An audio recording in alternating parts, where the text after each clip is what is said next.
All right. Bootcamp 2025. We've seen Capilla del Rosario Farm, Finca La Increíble, Finca San Luis, Finca Villaflor. We've done processing and varieties workshops, milling workshops, cupping and roasting. And now I would like to hear a little bit, how do you feel?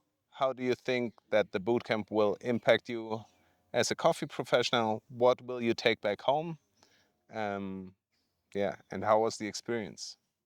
It was amazing. It was total immersion. Like coffee all the time, everywhere. But not just coffee, actually, and especially like this in the previous farm. So many things that are not coffee. Coffee was there, it was present, it was important, but so was all of the other flora and fauna in the forest, basically. It was a farm in a forest. But being immersed like this and having all of these other people, other professionals working in coffee, it's very inspiring to see all of the effort that goes in right from planting the seeds all the way through, caring for the trees, and all of the other plants around and animals around, all the way through to taking the care with all the processing and just working on the coffee so much before we even see it as a green coffee, maybe, or even a roasted coffee later on. So, yeah, kind of amazing to see all of the work that goes into it this side of the kind of export.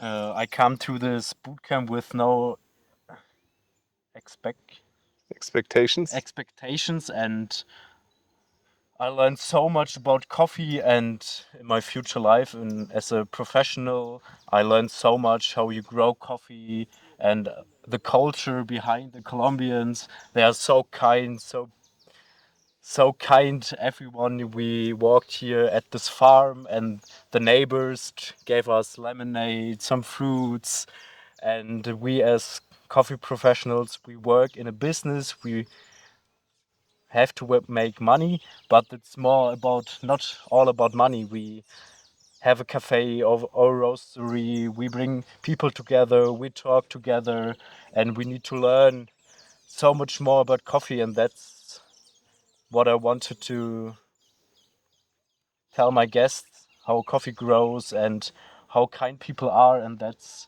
one I bring back to Germany and make the world a better place with coffee and cacao and beautiful bananas and fruits.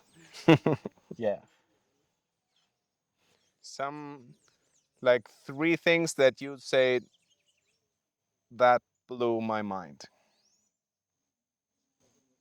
How Orman, uh, his mindset behind his coffee farm, that he don't only want to grow coffee, and has his whole life around his coffee farm, his animals on his farm. That blew my mind, how we can save water. He wants to be every day, make his work a little bit better, more environmentally friendly. That's one point.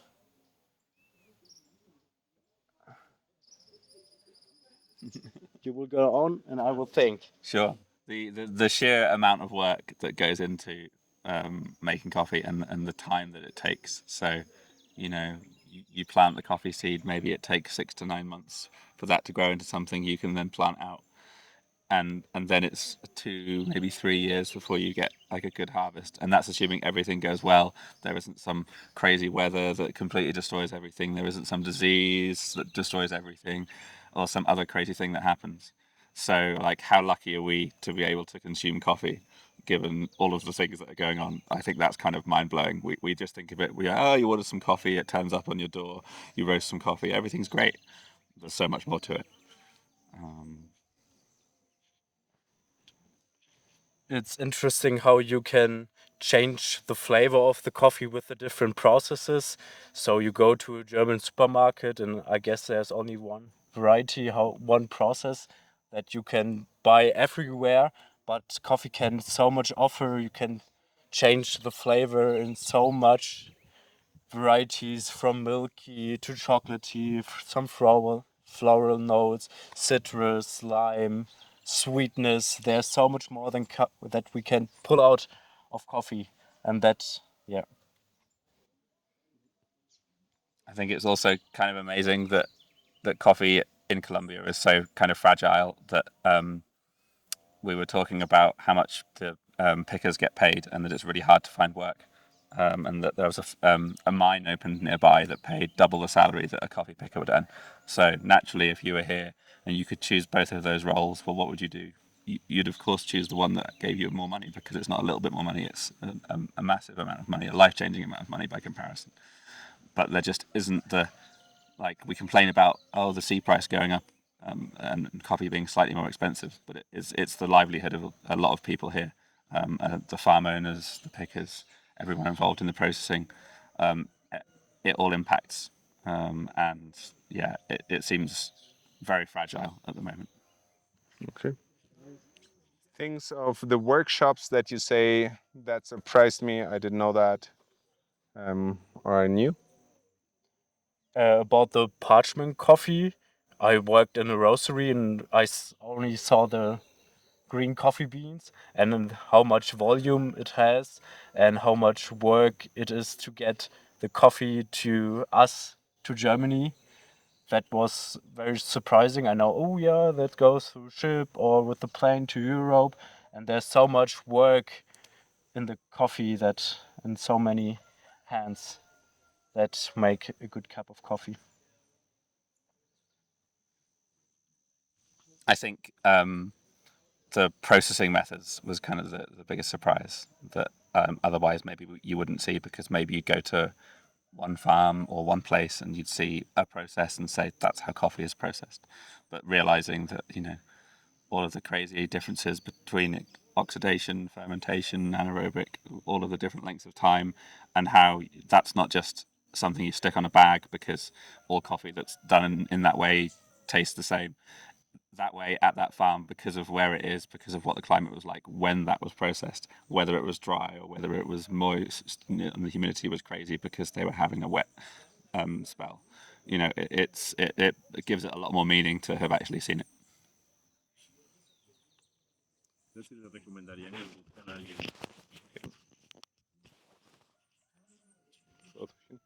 Would you recommend the bootcamp to somebody, and to whom you would like? Who would be the audience that you say I would highly recommend you to take part in this bootcamp? I would say someone like me, who is both a barista and maybe starting out in roasting, who wants to learn more about coffee. But also, if you were an individual, someone who was at home getting really, really into coffee, and you wanted to see where coffee comes from, the people involved, how all of that processing happens, and to really appreciate coffee on a deeper level, I think those people would have an amazing time.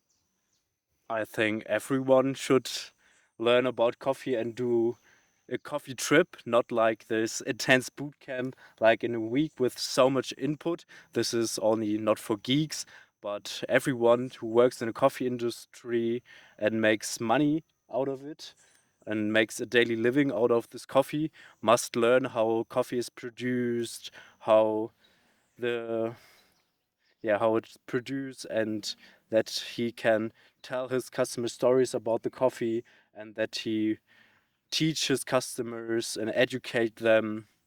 So everyone who drinks coffee, loves coffee, should go to a coffee farm and learn something about coffee. All right. The bootcamp was mera cuca. Gracias. Bootcamp 2025. Finish. Mera cuca.